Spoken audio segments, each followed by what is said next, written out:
మొక్కుబడి వ్యవహారం అలీన దేశాల సమావేశం.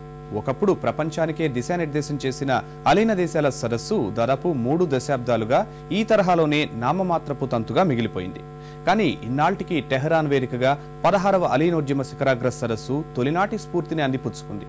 ప్రపంచవ్యాప్తంగా జరుగుతున్న ప్రజా ఉద్యమాలను గుర్తించింది. అందులో విదేశీ జోక్యం అవసరం లేదని పెద్దన్న అమెరికా లాంటి దేశాలకు సూచించింది. పశ్చిమాసియా, ఆఫ్రికా దేశాల్లో జరుగుతున్న పోరాటాల్లో అటు తిరుగుబాటుదారులకు ఇటు ప్రభుత్వాలకు ఆయుధాలు అమ్ముకుంటున్న పెద్ద దేశాల వైఖరిని తూర్పారబట్టింది. ప్రజాస్వామ్య పోరాటాలను గుర్తించకుంటే అది ప్రపంచ శాంతికి విఘాతం కలిగిస్తుందని నామ్ సదస్సు హెచ్చరించింది.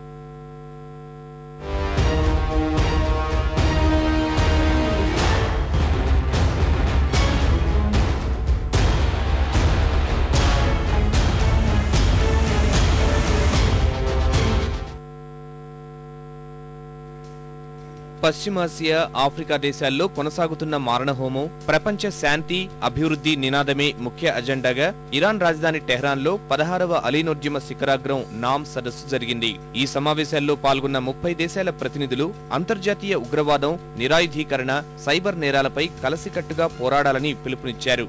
టెహ్రాన్లో జరిగిన నామ్ సదస్సు అనేక పరిణామాలకు వేదికైంది. ఈ సమావేశానికి ఐక్యరాజ్యసమితి అధ్యక్షుడు బాన్ కీ మూన్ హాజరు కావడాన్ని అమెరికా తప్పుబట్టింది. అణు నిరాయుధీకరణ ఒప్పందంపై సంతకం చేయని ఇరాన్లో పర్యటించడమేంటని ప్రశ్నించింది. చాలా రోజుల తరువాత అలీన దేశాలు కూడా ప్రపంచ పరిణామాలపై ఘాటుగానే స్పందించాయి. అమెరికా యుద్ధనీతిని, ఐక్యరాజ్యసమితి తీరును తప్పుపట్టాయి.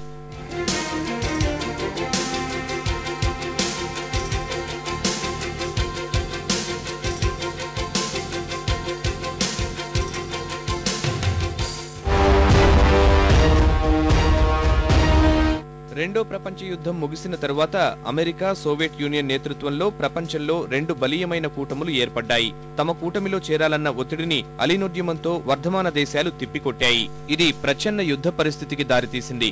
ముప్పును పసిగట్టిన నాటి భారత ప్రధాని జవహర్లాల్ నెహ్రూ, ఇండోనేషియా అధ్యక్షుడు సుకర్ణో, ఈజిప్ట్ అధ్యక్షుడు నాజర్ అభివృద్ధి చెందుతున్న దేశాలతో పాటు చిన్న దేశాల సమైక్య స్వరంగా అలీనోద్యమం ఏర్పాటులో కీలక పాత్ర పోషించారు. అలీనోద్యమ శిఖరాగ్ర సదస్సును ప్రతి 5 ఏళ్లకు ఒకసారి నిర్వహించాలని ఈ దేశాలు నిర్ణయించాయి. అప్పటి ప్రపంచ పరిస్థితులను చర్చించి సమస్యల నివారణకు తీసుకోవలసిన చర్యలపై దృష్టి సారించాలని తీర్మానించాయి. మొదట్లో ప్రపంచానికి దిశానిర్దేశం చేసిన అలీనోద్యమం సోవియట్ యూనియన్ పతనం, అమెరికా అమేయమైన శక్తిగా మారిన తరువాత తన స్వతంత్రత కోల్పోయింది. ఇతర దేశాల ప్రజా పోరాటాల్లో విదేశీ శక్తులు జోక్యం చేసుకోకూడదని మళ్లీ ఇన్నాళ్టికి తనదైన సందేశమిచ్చాయి. ప్రపంచ శాంతి, భద్రత, అభివృద్ధి కోసమే తాము ప్రాతినిధ్యం వహిస్తున్నామని అలీనోద్యమ స్ఫూర్తి సంకేతాలిచ్చాయి. అమెరికా, ఐక్యరాజ్యసమితి పేర్లు ప్రస్తావించకుండానే కొన్ని సూచనలు చేశాయి.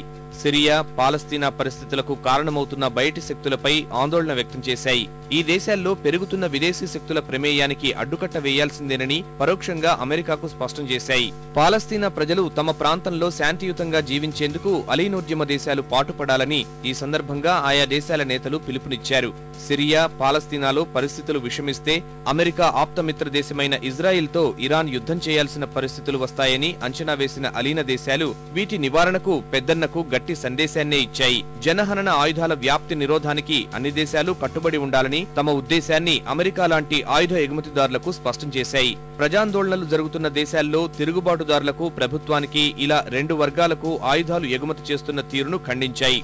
పశ్చిమ దేశాల్లో జరుగుతున్న ప్రజా ఉద్యమాలకు బాసటగా నిలిచాయి. ఈ విషయంలో విదేశీ శక్తుల జోక్యం అనవసరమని తేల్చి చెప్పాయి. అమెరికా ఒత్తిడిని పక్కన పెట్టి టెహరాన్ సమావేశానికి హాజరైన ఐక్యరాజ్యసమితి అధ్యక్షుడు బాన్ కీ మూన్ ఈ వాదనలను స్వాగతించి ప్రపంచ పెద్దన్నకు మరో షాక్ ఇచ్చారు.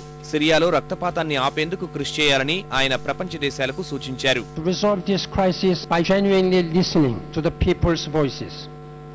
Those who provide arms to either side in Syria are contributing to the misery. Further militarization is not the answer. The situation cannot be resolved with the blood and the bodies of more than 18,000 people.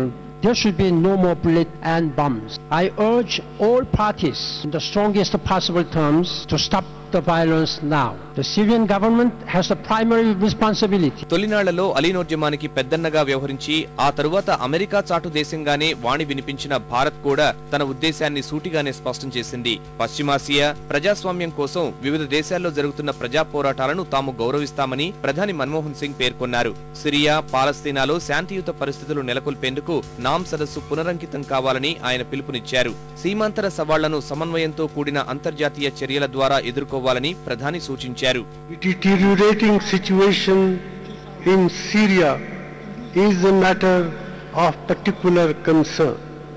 Our movement should take a stand on the issue in keeping with universally accepted principles.